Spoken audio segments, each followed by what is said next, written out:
ئەوەی کە پێی ئەوترێت هێزی پێشمەرگەی ڕۆژ و هێزی پێشمەرگەی ئازادی. هێزی پێشمەرگەی ڕۆژ لە با بڵێن لە سروشتی پێکاتەیەوە چەند ساڵێک کە دروست بووە، زۆرترینی پێکەنەرەکانی ئەم هێزە بریتین لە هاونیشتیمانیانی باکووری سووریا، لە کوردانی سووریا و لە هاونیشتیمانیانی سووری بەگشتی. ئەمە بەپێی یاسا هیچ بنەمایەکی یاسایی ڕێگەی پێنادات، وا تەنانەت بەپێی کاری سیاسی یاسای پارتە سیاسیەکانی عێراقیش تاوانە و هەر هێزولایەنێک لە پشتەوەی ئەم مەسەلەیە بێت پێویستە بەرپرسیارەتی یاسایی ئەم مەسەلەیە لە خۆ بگرێت. ئەوەی کە ئێمە ئاگادارین چەند هەزار کەسێک چەکدار کراون لەم مەسەلەیە و یەکێک لە لێدوانەکانی وەزیری ناوخۆی سووریا نیگەرانی خۆی لە سەرانی قەدەپە لە هەرێمی کوردستانە نیشاندا لەوەی کە دانیشتوانێکی هاونیشتیمانیانێکی سووری کە بەهۆی بارودۆخی سووریاوانی ڕویان لە هەرێمی کوردستان کراوە تەسکەرە و جنسی عێراقییان پێدرابێت. ئەمەش جەریمەیەکی ترە کە لە ناو خودی ئەم پرۆسەیە ئەنجام درراوە، چونکە ینی ڕێگەزنامە بەشێکە لە پرسە سەروەریە سیادەکانی عێراق و لە دەسەڵاتی حکوومەتی فێدرالایە ڕفتا لە ناو ئەم مەسەلەیە بکات، بەڵام ئەمەش بۆ خۆی تاوانێکی ترە کە ئەنجام دراوەوە لە ڕێگەی ئەو فەرمانگانەی کە تایبەتن بە پێدانی ناسنامە و ڕێگەزنامی عێراقی لە شارەکانی هەولێر و دووەکۆمانەیە قسە لەسەرەوە ئەکرێت کە بەپێی ئەو لێدوانەی کە وەزیری ناوخۆی سووری حکوومەتی سووری دابووی کە گوایە عەلە ئەساس نزیکەی 9 ملیۆن هاونیشتیمانی سووری لە حکوومەتی هەرێما لەلایەن دەسەڵاتدارانی پارتیەوە هەر بە دیاریکراوی بەس لە پارتیەکات کە جنسیە و تەسکەرەی عێراقییان پێدراوە. یعنی ئەمەش یەکێکە لەو تاوانانەی کە ئەنجام دراوە، چونکە مەسەلەی بەدەستێنانی ڕێگەزنامە و مافی هاوڵاتی بوون لە هەر وڵاتێکە بەربنەمای یاسای ڕێگەزنامە و باری شارستانی ئەو وڵاتەیە و ئەبێ مجموعەیەک ئەحکامی تایبەت بەخۆی هەیە. بۆ نمونە کەسێکە لە عێراق نیشتەجێ بێ لانی کەم ئەگە بە زگوتی بێنێتەوە بێ 10 ساڵ بێ بە شوێنی نیشتەجێبوونی معلوم بێ و ئەبێ حوسنی سیر و سلووکی بێ و تەنانەت دوای بەدەستێنانی مافی هاوڵاتی بوونیش هەندێک ماف و ئیمتیازاتی تر هەیە کە هاونیشتیمانی ئاسایی بەدەستی هێناوە ئەو هەر بەدەستی ناهێنێت دوجار. یعنی مەسەلەن بۆ نمونە بۆی نییە خۆی بپاڵەیەوە بۆ سەرۆک کۆمار، بۆی نییە خۆی بپاڵەوە بۆ پۆستە سیاسیەکانی فەرمانڕەوایەتی لە وڵاتەیە. ئەمانە هەمویان هەن، بەڵام لە دەرەوەی ئەمانە ئەوەش پێشێلیەکە کە کراوە و ینی چۆنەڵی زەمینە سازکردنێک بۆ ئەوەی کە کەسانی ناو ئەم جۆرە ئاوەرانە ڕێک بخرێن و چەکدار بکرێن لە ناو شتێکە کە پێی ئەڵێن پێشمەرگەی ڕۆژ. لە ڕێگەی من نازانم بۆ هەڵوەشانەوەی پارتی، چونکە بەڕاستی مەسلەی یاسای پارتە سیاسەکانی عێراق بە ئاشکرا کۆمەڵێک مەهام و مەسئولیەتی ممارەسەکردنی کاری سیاسی. بەڵێ ئەمە بۆ نمونە ئێستا بەڵێ ئەمە یاسای پارتە سیاسەکانی عێراق، ئەمە تر دوهەمین یاسای بەرکارە لە عێراقا و لەم یاسایە کۆمەڵێک ئەحکامی جەزایی و کۆمەڵێک ئەحکامی مالی و کۆمەڵێک ئەحکامی ممارەسەی عەمەلی سیاسی بە ئاشکرا دیاری کراوە. ینی هەر کەسێک ئەگەر لانی کەم ئەر خوێنەوەرێکی ئاسایی هەبێت تەنها بە خوێنەوەی یاساکە ئەتوانێت تێبگات کە ئەرک و بەرپرسیارەتەکانی ممارەسەکردنی کاری سیاسی لە چوارچێوەی پرۆسەی سیاسی عێراقیە بە هەرێمی کوردستانیشەوە. ینی ئەم پارتە سیاسانی کە لێرە هەن هەر پارتێکی سیاسی بێدا بمەزجێت هەر کەسانێک کۆ ببنەوەی بیانەوە ڕێکخراوێکی سیاسی دروست بکەن، ئەمە قانونی ئەحزابی سیاسیە و مەوجودە و بە پێی ئەم ئەحکامانە ئەتوانێت لە دایرەی ئەحزابی سیاسی عێراقی یاداشت و داواکاری تۆمار بکات و مافی ممارەسەکردنی سیاسی بەدەست بێنێ. بەڵام چ مافێک کە ئەبێت ینی کۆی مەسائلە ئەمنی و ئاسایشەکانی وڵات بپارێزێت و مافی پێکێنانی میلیشای چەکداری نەبێت و مافی ممارەسەکردنی کۆمەڵی کاری بازرگانی و قاچاقچێتی و ئەمانەی نەبێت و دوجار هاوڕێت لەگەڵ سیاست و استراتیژێتی فەرمانڕەوایەتی ناوەندی فێدرالیە تەوافقاتی سیاسی هەبێت و لە ناو ممارەسەکردنی کاری نوێنەرایەتیە بە شێوازێک ینی ڕفتار بکات لە نواندنی بەرپرسیارەتی نوێنەرایەتیەکانیا کە خزمەت بە کۆی ئەو مقاوماتە دەستوریانە بکات کە پێناسەی بۆ نظامی سیاسی هەیە، پێناسەی بۆ پرەنسیپی جیاکارەکانی دەسەڵات و فەرمانڕەوایەتی هەیە، بەڵام بۆ نمونە بە ئاشکرا لەناو ئەم یاسایە باستەوە ئەکرێت کە هیچ پارتێکی سیاسی مافی ئەوەی نییە کە خاوەنی میلیشیا چەکدار بێ.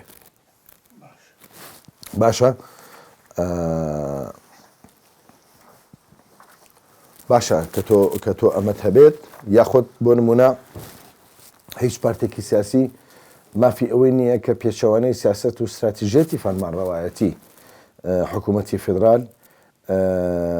مامەڵەی سیاسی بکات. بۆ نمونە هاوکاری مادی لە هیچ هێزێکی دەرەکی نابێ وەربگیرێت و هەر هێزێکی دەرەکیش بێ هاوکاری هەر پارتێکی سیاسی بکات پێویستە لە ڕێگەی فەرمانگەی یاسایی و بەشی دارایی فەرمانگەی یاسایی پارتە سیاسەکانەوانێ ئەمە ڕێک بخرێ. ئێمە لەبەر ئەوەی کە فەرمانڕەوایەتی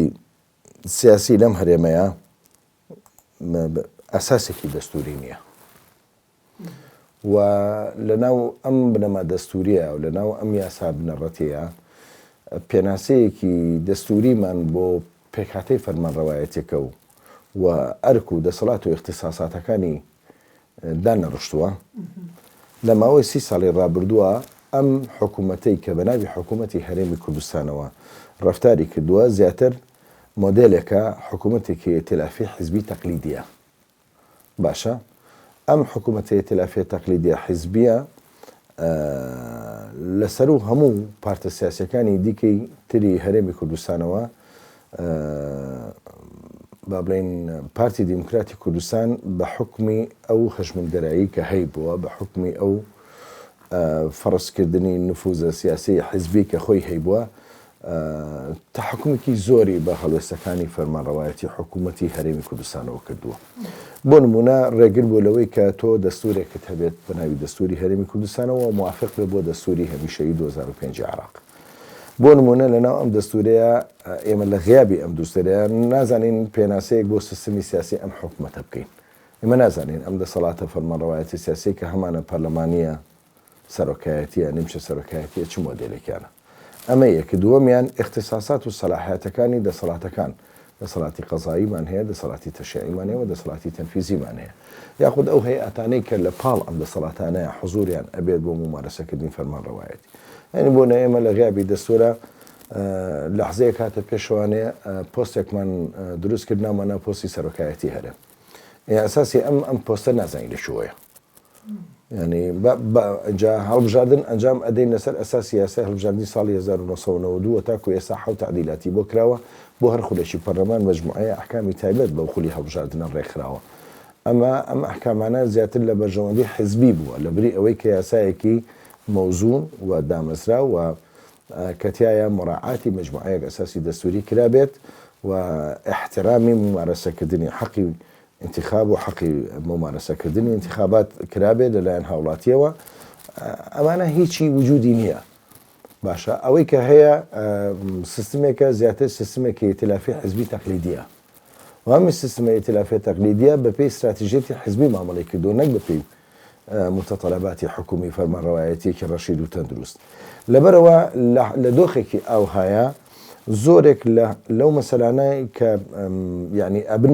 ئەبنە مقەوماتی مامەڵەکردنی فەرمانڕەوایەتی ون ئەبن. بۆ نمونە ئێمە تاکو ئێستا یاسای بوجەمان نییە و بڕیاردانمان لە یاسای بوجە نییە. باشە بەپێی ساڵانە لە هەرێمی کوردستانە نەک لە عێراق. عێراقەیە بەڵێ لە عێراقا هەیە لێرە نییە. لەم حاڵەتەیە مەسەلەن ئێمە سەرچاوەکانی داهات لەم وڵاتەیە بە هەموو ئەو داهاتانەوانەیە کە نەوتی و نانەوتین و علاقەی بە دەواازە سنوورەکانەوە یاخود بە داهاتە ناوخۆیەکانەوەیە بە باج و ڕسوماتەوە هەیە نازانین مەسەلەن بڕیان چەنە و چۆن سەرفەکرێن و چۆن دابەژەکرێن و چۆن سیاسەتی مالی ئەم حکوومەتە وازەح نییە. یعنی زیاتر با بڵێن هەیمەنەی حیزبی تەحکومی پێواکە و لەناو هەیمەنی حیزبەکەیە هەیمەنی ئەشخاصیش تەحکومی پێواکات. یعنی بۆ نمونە کەسانێکی سیاسی حیزبی هەندە وڵاتەیە سەلاحەتی سەرفی دەیان و سەدان ملیۆن دۆلاریان هەیە لە دارایی هەرێم بەڵام نازانین بەرنەمای چی. باشە لەبەرەوە ئەمە بۆتە زەمینەیەکی ناتەندروست و نایاسایی و نادەستوری بۆ ئەوەی کە ئەم سەرچاوەدارایانە زیاتر لەبەر سیاست و استراتیژێتی حیزبە مامەڵی پێوە بکرێت. لەم حاڵەتەیە استراتیژێتی هێزێکی سیاسی وەکو پارتی بەو شێوەیە بووە کە ئەم تەشکیلەیە دروست کراوە تەشکیلەیەکە هیچ تەوافقاتێکی بۆ استراتیژێتی سیستمی بەرگری عراقیتیان نییە. وەجگە لەوەی کە ینی تەجنیدکردنی ئەجنەبی بۆ ناو سیستمی بەرگری و بۆ هێزەکانی ئاسایشینەوە خۆ جەریمەیەکی بەحتە بە پێی قانونی عقوباتی عراقی، بە پێی قانونی ئەحزاب، بە پێی دەستور، بە پێی هەموو مجموعەیەمە حتا بە پێی نظامی داخلی سیستمی بەرگری عراقی و سیستمی داخلی ناوخۆی عراقیش تەماشای بکە هیچ مادەیەک هیچ پرگەیەکی قانونی نادوزیتەوە ڕێگەی بۆیە بێت کە ئەجنەبی بە چ مەفهومێک بە پێی قانونی جنسی عراقی ئەجنەبی ئەو کەسەیە کە هەڵگری ڕێگەزنامەی عراقی نییە. ئیتر ئەجنەبی ئەیان کە هەر کەسێ بێ تورکی بێ، ئێرانی بێ، سووری بێ، عەرەبی بێ، بەریتانی بێ، ئەمریکی بێ، کەنەدی بێ، مۆزوعێک نییە لە ئێمە. یعنی ئەجنەبی کەواتە هاوڵاتیەکی دەرەوەی عراق. باشە لەم حاڵەتەیە ئێمە ئەبینین کە ئەم هێزە بە پێچەوانەی استراتیژێتی سیستمی بەرگری عراقیوانەیە ئەم تەشکیلەیە بوونی هەیە لەسەر ئەرزی ئەم هەرێمە و بەبێ ئاگاداری حکوومەتی فدرالیش بوونی هەیە. یاسای حیزبەکانی هەرێمی کوردستان و بە هەردوو هەموارەکە شێوانەیە لە ناویا بگەڕێ لەسەر لە بەریمادە یەکەوە تا کۆتایی دەرچواندنی ینی بابڵێن هۆیەکانی دەرچواندنی یاساکەش شتێک نادۆزیتەوانەیە کە ڕێگە بەوە بدات تۆ کەسێکی بیانی بێنیت بە چەکداری کەیت وەڕێکی خێنە ناو هێزی پێشمەرگەی کوردستانە یاخود لە ناو سیستمی بەرگری عراقیە چ جای ئەوەی کە تۆ بێیت هێزێکی سەر بەخۆی لێ دروست بکەیت. ئەمە ئیتر وازەحە ئەمە چۆنە ئەنجا لە دەرەوەی ئەمە شتی ترمان هەیە بە ئاگادار بیتین. مثلەن هیچ ڕێکەوتنێکی سیاسی و استراتیژی بە پێی پاراستنی بەرژەوەندێ باڵانەتەوەی نیشتیمانەکانی عراقی فدرال لە ئارا هەیە کە ڕێگە بەشتی چوە بدات بێگومان نەخێر. ئەمە یەک. بۆ نمونە دۆخی سیاسی شێواوی سووریا پەیوەندی بە استراتیژێتی حکوومەتی فدرالەوانەیە لە چیایە هەتاکو موجیباتێک لە ئارایە هەبێت هێزێکی سیاسی کە بەشدارە لە پرۆسەی هاوبەشی نیشتیمانی سیاسی عراقیە پارتی لە پەرلەمانی عراق نوێنەری هەیە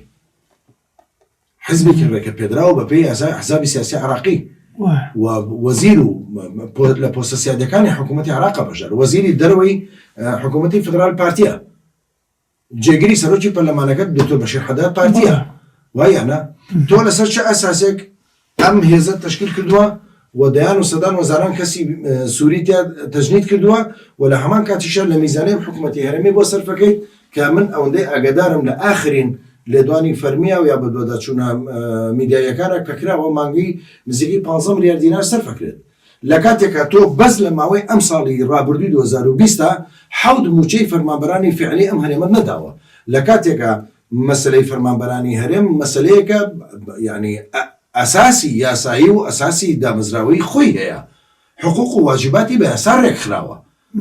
تۆ دەیت ئەمەی کە حقوق و واجباتی وەک هاونیشتیمانیەک کە لە ئەساسەوە ئینتیمای هەیە و هەڵگری ڕێگەزنامە و باری ناسنامەی باری شارستانی فعلی ئەم دەوڵەتەیە و ئەم حکوومەتەیە ئەم وڵاتەیە تۆ لە مەحرومی ئەەکەی لە مافەکانی و دوجار لە غیابی سیاسەتێکی دارایی تەندروست کە بتوانێت بەرپرسیارەتە خزمەت گوزاریەکانی لەسەر ئەساسی ئەو سیاسەتە داراییە پێشکەش بە کۆمەڵانی خەڵک بکات بێبەش ئەەکەیت و دوجار دەیت ینی بە نوعێک لە شێوازی تەهریبی دارایی پارەیەک جیا ئەەکەیتوانێ و تەشکیلەیەکی نامۆ بە پێکاتی هەرێم بە پێکاتی حکوومەتی فدرال لەناو خۆتا داڵدا ئەدەیت و ئەیخیتە ژێر باڵی ئەوەی کە پێڵن زێرەفانی بابینە سەر ئەمە تەمان جگە لە پێشمەرگەی ڕۆژ شتێکی ترمانەیە بە ناوی پێشمەرگەی ئازادیوانێ بە هەمان نەمەتا پاکە نازام ناوی چیە ئەوەی جەماعەتی حسێنی ێزان ئەمانە لە ئەسڵا هاونیشتیمانیانی ئێرانین من نازم حکوومەتی ئێرانی چۆن ئەمە قبوڵەکە لە هێزی چووک پارتی تۆ بە چ حەقێک ئەم مافەت دەچۆێنەوە یا حکوومەتی سووری چۆن ئەمە قبوڵەکە و بێشکاتی لێ بکرێم حیزبە بەڕاستی ئەبێ لە ڕێی جامیعەی دووەلی عەرەبیە وانەیە ئەبێ لە ڕێی ینی کۆمەڵک ئێمە لە خۆرهاتی ناوەڕاستە ئەم دەوڵەتانە ئەم ستاتویانە پەیماننامەیان کۆمەڵێکی ڕێکەوتن و پەیماننامە هەیە معاهدات إقليمية دولية معاهدات إقليمية عراق وإيران تيا أندامن اتفاقية دي عراق وإيران بيكو إمزايا كردوا لسربازجي خليفان لناو سربازجي زيرفاني لخليفان إستان نكهر أوان من طبعا رنجة أما معلومة نية بلام باس لو أكريت حسب ادعاءات ومن اللي مسؤولين من قصية باس لو أكريت كجيجا بيشمرجي روجو جماعتي باك باس لا مروتا تروريستيكاني باكوري سورياش أكريت هن رابطا وكو جبهة نصرة جيشي سوري ونازام شو عندهم مجموعة تشكيلاتي تروريستية عجيب وغريب يعني هي لا كدجي كردو دجي أزموني خراوا لجنگان حتى باز دواكرين لما نشان هنا بيت بناو باسكا كان بناو بنكو بارقا سربازي كان هزي زيرفاني او هزي كتائسة نازانين مثلا سربت شد دامزراوي شير فرمي ام حكومتيا و لو جمو جولاني اخيري شاكا لهرمي قارا ولما نيا كباستي واكريت من حشب دوري نازانم و اگر درفتي الرقة بيدان بو بدواتا شنو تقصي حقائق كان هبيد من بيما لوي يعني اتوانين زورك لراسي كان من بو اشكرا بيد بتايبتي كان راس خول زماني كومل لدانشتواني او دهاتانو او شارو شارشخاني كنزيك للرودا وكان هرمي قرا وباس لو اكن ك يعني مثلا شجاريان بيني وتنانت قسكرنكي نا تركيا نا عربيه نا كرديه نا بادينيه نا سورانيه مثلا باس لو اكريت ك چەکداری شیشانیان تایە بازەواکرێت کە چەکداری قەفقازیان تایە بازەواکرێت حتا چەگاری ئازەربایجانیان تیا بێت و من پێم وایە هەموو ئەمانە ینی پارتی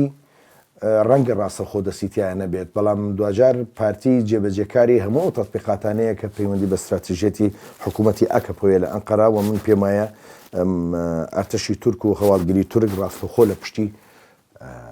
ینی ئامادەجی هەموو ئەم جۆرە جڕ و جانەوەرە عجیبە چەگارە مرۆڤ کوژەوەن کە ئێستا نەک بەتەنها ینی خەریکی حیمایەکردنی ئەم استراتیژێتی هەرێمایەتی دژ بەوی کە بەڵکو دوجار ئەبنە یەک بەڵای گەورە بەسەر ژیانی شارستانی و مەدەنی و دیموکراسی و ئازادیخوازی ئەم هەرێمەوە و من پێم وایە ئێمە ناڵی نەجاتمان نابێت لە دەستیان بەڵام بە قوربانیەکی زیاتر نەجاتمان نابێت لە دەستیان من پێم وایە هەتاکو هێزێکی وەکو قەدەبە لە ژێر ناسنامەی پارتێکی سیاسیە لە ناو ممارەسەکردنی ژیانی سیاسی ئەم هەرێم و عێراقی فیدراالە هەبێت پرسی کورد نە لە باشوور و نە لە خۆرئاوا و نە لە خۆرهەڵات و نە لە باکوورە ئیسراحەت بەخۆیەوە نابینە چونکە ئەم هێزە لە بیدایەتی بەریەکەوتنیانە لەگەڵ ئەو ڕووداوە سیاسیانەی کە پەیوەندی بە دۆزی ڕەوای میلەتی کوردەوەیە هەر لە سەرەتای کۆماری مەهابەتەوە تاکو ئێستا هێزێکە هێندەی لە خزمەت ئەجەندا استراتیژێتە هەرێمایەتیەکان و ستات و داگیرکارەکانی دژ بە پرسی کووردا بووە ڕوبعی ئەوە لە خزمەتی داکۆچیکردن لە ڕەوایەتی مافی نەتەوەی و نیشتیمانی گەلی کوردانە بووە باشە ئەم هێزە یعنی ئەتوانین بڵێن زیاتر مەبەستم لە قەدەپەیە ئەم هێزە ئەیتر بەپێی ئەم مێژووی کە هەیەی بەپێی ئەو هەموو لێدانە کە لە ڕەوایەتی خەبات و بەرخۆدان و تێکۆشانی گەلی کورد کردوێتی جە لەم پارچەیە لەو پارچەیانە ئەتوانین تەنها یەک تعریفی بینێ ئەویش ئەوەیە کە قەدەپە جگە لە هێزێکی ئیرتیزاقی خزمەت بە داگیرکاری هەرێمایەتیەکان هیچ شتێکی دیکە نییە هیچ شتێکی دیکە نییە باشە خاڵی بۆ توانێت لە بچووکترین ئینتیمای نەتەوەی و نیشتیمانی باشە و هیچ هێزێکی نەتەوەی و نیشتیمانی ڕاستەقینەی کوردستانی نەماوە لە هیچ پارچەیەکی کوردستانە ئەم هێزە دژایەتی نەکات و پێش دەشکر و ستات و داگیرکاری هەرێمایەتیەکان نەکەوێت بۆ لە ناوبردنیان هەمومان ئەزانی لە ماوەی ڕابردووە شەڕی پارتیمان بینیوە بە پشتیوانی سوپای پازانان دژی کۆمەڵ و دیموکرات لە کۆماری مەهابادا ڕێکەوتنی لەگەڵ نظامی شای ئێرانی ئەو کاتوو و دوجار پشتکردنە شۆڕشی مەهابات و دامەزاندنی کۆماری مەهابات و هەڵهاتن بەرەو رووسیا و بەجێهێشتنی ئەو ستاتۆیە بۆ چارەنووسی ڕەشی خۆی باشە و هەروەها لە عێراقا هەمومان بە چاوی خۆمان ڕووداوەکانی سیوێکی ئابێرین و مێژووە حەقیقەتە ینی سوار دەبابەکانی گاردی کۆماری عێراقی ئەو کاتەی بەعس کەوت و تەنانەت پەلاماری ئەو بینایی پەرلەمانەیدا کە ئێستا هەر ڕۆژەی بەنەوەی تەوزیفی ئەکا لە خزمەتی استراتیژێتە حیزبەکانی خۆیان یاخود استراتیژیەتە بنەماڵەیەەکانی خۆیان یاخود لە ناو بنەماڵەکەشە لە خزمەتی استراتیژیەتە مخابەراتیەکانی کاراکتەرە ئەشخاصەکانی ناو بنەماڵەکەشیان. بەڵێ بڕین بۆ ڕووداوی کارەساتی هەکاری بە تەنسیق لەگەڵ دەوڵەتە هەرێمایەتەکانە چی بە مەسەرەن هەوێنی دروستبوونی شۆڕش لە باشوورە نەکرد وایانە و لە خۆر ئاوایە ئەبینین کە چی بەرامبەر بە پێدە نەکرا سنووری لێداخرا خەندەق لێدرا دژایەتی کراوە دوجار پشتی تێکراوە هیچ محروم کرا تەنانەت لە گەیاندنی کۆمەک و هاوکاریە نیشتیمانیە کوردستانیەکانی ئەم گەلا لە باشوورەوە یعنی باشوور خۆی بە وەزع خراپەیەوە ئەویست ئەرکە نیشتیمانی و نەتەوەیەکانی خۆی جێبەجێ کات و هاوکاری ئەنات ئەو ڕێگری لێ کرد و لە باکووریشا هەمومان ئەزانین کە دژایەتیکردنی بۆ پەکەکە و دژایەتیکردنی بۆ کوردستانیانی باکوور لە چ ئاستێکایە حقیقەتەوە ئێستاش ئەوە تا ئەیبینین هەر لە ڕووداوەکانی نازانم بڵێم لە کامیانەوە دەست پێ بکەین لە شەڕی زابەوە دەست پێ بکەم لە شەڕەکانی شەرناخەوە دەست پێ بکەم لە هەرێمی مادەوە دەست پێ بکەم لە کامیانەوە باسی کەین لە کوێی بەریەکەوتنی بزوتنەوەی ڕزگاری نیشتیمانی بەڕێبەرایەتی کەجەکە بەر ئارتەشی تورک کەوت بێت پێم بڵێ ئەو شوێنە بۆ یەک لەحزە خاڵی بووە لە پشتیوانی هەواڵگری و سەربازی و کرێگرتەیی چەکداری قەدەپا دژی پەکەکە و دژی کەجەکە ساتە وەختێکی مێژوویت نییە لە هەموو وێزگەکانی ڕوبەڕووبوونەوەی خەبات و بەرخودان بەڕێبەرایەتی پەکەکە بێ بەڕێبەرایەتی کەجەکە بوو بێت لار قۆناقێکیانە لە هەشتاکانە لە نەوەتەکانە لە 2000ەکانە لە 2010ەکانە سەیریکە دائیما ئەم هێزە و چەکدارەکانی ئەم هێزە یعنی کەواسووری بەر لەشکری داگیرکەر بوون بەڕووی ینی بەرخۆدانیانی کوردستانە بێکەواتە ئەمە ئیتر ئەم پێناسەی ئەداتێ ینی ئەوە من نیم ڕووداوە مێژوویەکانە من ڕەنگە ڕقم لە پارتی نەبێ و ڕەنگە حەزیش نەکەم پارتی بە هێزێکی سیاسی کوردستانی بەم شێوەیە ببینم من نەک حەز ناکەم هێزێکی سیاسی کوردستانی بەم شێوە ببینم تەنانەت ناخوازم یەک هاونیشتیمانی کوردستان تەسلیم بە ئەجندا و بە استراتیژێتی هیچ ستاتۆیەکی داگیرکاری ببێت لە تەواوی خۆرهەڵاتی ناوینان نەک بە تەنها لێر وامە ئەو حقیقەتەیە کە بەڕێز وەجاران کە لە مەسەلەی پرسی کەسەدەیە باستە بنیادنانی کارکتەرێکە کاکە خاوەنی ئێرادەیەکی ڕاستەقینی نەتەوەی نیشتیمانی سەربەخۆی خۆی بێت لە ڕێەوە بتوانێت تێگەی بینایی خۆی و بینایی خێزان و بینایی کۆمەلگا و بینایی ئەو ساتۆیە بکات کە توانای بەرجەستەکردنی ژیانێکی ئازاد و ڕەوایەتێکی تەندروستی ژیانی سیاسی و نەتەوەی نیشتیمانی ڕاستەقینی هەیە و خۆشی و گەلانی دیکەش لەسایە ئەتوانن بحەسێن لەبەرەوە کاتێک کە تۆ ئەمە ئەبینیت لە هێزێکی سیاسیوانێ بەڕاستی ئازارت ئەدا لە ڕووی وجدانەوە ئازارت ئەدا باشە لە ڕووی ئینتیمای نەتەوەی نیشتیمانیەوە ئازارت ئەدا من ینی لە پەیوەندیە بەو پیلانجێڕێوانێ یەک ڕاستیت پێ ئەڵێم ئەوەی کە لە گارە ئەگوزارێت بەر لەوەی کە پەیوەندی بە هیچ پرسێکی کوردستانی و هیچ هێزێکی کوردستانی ئەوە هەبێ پەیوەندی بە ململانەیەکی استراتیژی هەرێمایەتیەوەیە کە لە چوارچێوەی پرۆژەی ئاڤاکۆیە ئیدیا ئاوبانگەژەی بۆ کرێت پارتی ئەوێت لەناو ئەو معادلەیە بە هەر نەوعێک بووە جزێک لە ئیمتیازی دەستکەوێت بەڵام ئەم ئیمتیازە ئەگەر لە دەرەوەی استراتیژێتی تورکیا بەرامبەر بە دەشتی نینەوا و بیابانی سووری ئیشی لەسەر ئەکات بۆ ئەوەی کە قوڵایەکی استراتیژی ئابووری لەگەڵ دەوڵەتانی کەنداوە لەبارەوە بەدەستبێنێت من پێم وایە بە هیچ شێوەیەک ناچێتە ژێرباری ئەوەی هێزێکی مرتەزەقەی وەکو پارتی بکاتە جزئێک و هەماهەنگێک لە بەدەستێنانی ئەو قوڵای استراتیژیە لەبەرەوە تەوزیفی ئەکا بەکاری ئەهێنێ بەڵام ڕەنگە پارتی ئاسی دەرەکردنەکەی لەو ئاستایان نەبێت کە ئەم مەشروعە لە دەرەوەی توانای ئەوە لە دەرەوەی ویستی ئەوە و ڕەنگە زۆرێک لە تەنازولاتەکانی ڕابردووشی هەر تەنها بە خاتری ئەوە کردبێت بۆ بیتی تورکی و بۆ ئاتەشی تورک بەڵام حکوومەتی تورکی حەز ئەەکەم با بزانێت یعنی ئەو ستاتۆ مەسهەبگەراییە شۆڤێنەی کە لە ئەنقەرەیە حکوم ئەکات یعنی هەمومان ئەزانین بە حیاتی لەو ئاسایە ناتوانێت بیبینیتەوانێت کە ینی ئەگەر هەموو هێزە سیاسی کوردستانەکانی باشوور بچنە خزمەتێوانی هێشتا کە ئەو مرتاح نییە بە وجودیان ئەو من پێم وایە ڕەنگە بۆ لەحزەیەک بەکاریان بێنێ بەڵام ئەو کاتەی دۆریان تەواو ئەبێت لە پێش هەموو هێزە هەرێمایەتەکانی دیکەوانە ئەکەوێتە تەسویەکردن و لەناوبردنیان لەبەرەوە ئەو پیلانجێڕیە پارتی لە ناویە تەنها خەریکی سوڕانەوەیە بە خاتری یەکشت ئەویش ئەوەیە کە بتوانێت نەختی ئیمتیازات و نەختێک پشتیوانی بۆ مانەوەی دەسەڵاتەکەی ئەجینا بە درێژایی عمری پارتی لە بیدایەتی دامەزرانیەوە هەتاکو ئێستا بەقەدەر ئەم قۆناغا وەزعی لە ڕووی سیاسی و لە ڕووی نەتەوەی و لە ڕووی نیشتیمانی و خراپ نەبووە و دوجار ئەم دەسەڵاتە ینی بە ئەندازەیەک جوڵە و مامەڵە سیاسی و ڕێکخراوەی و حیزبیەکانی لە ممارەسەکردنی دەسەڵات چ لە هەرێم و چ بەشدارەکانیشی لەسەر ئاسیا حکوومەتی فدرال وە چ تێوە گلانەکانی لە دژایەتیکردنی دۆزی ڕەوای کورد یاخۆت مەسەلەن بوونی بە بەشێک لەو ململانەی هەرێمایەتانەی کە ستاتەوە داگیرکارەکانی ناوچەکە بەرامبەر بە پرسی کورد و بە ڕەوایەتی پرسی کورد هەیەە هیچ کاتێ بەقەی ئەم قۆناغا بۆ هاوڵاتی و بۆ دانیشتوان و بۆ کوردستانیان ئاشکرا نەبووە و بە ئەلەنی ئاشکرا بڕۆست لەسەر ئاسی تۆڕە کۆمەڵایەتیەکان ببینە بزانە ینی چی بەدی ئەەکەیت لە ڕاو لە لێدوان و لە دەربڕینی کوردستانیانەوانێ بەرامبەر بە ئەو شێوازە لە حیزبایەتی کە قەدەپائیکە بە ئەو شێوازە لە کوردایەتی کە قەدەپائیکە بەو شێوازە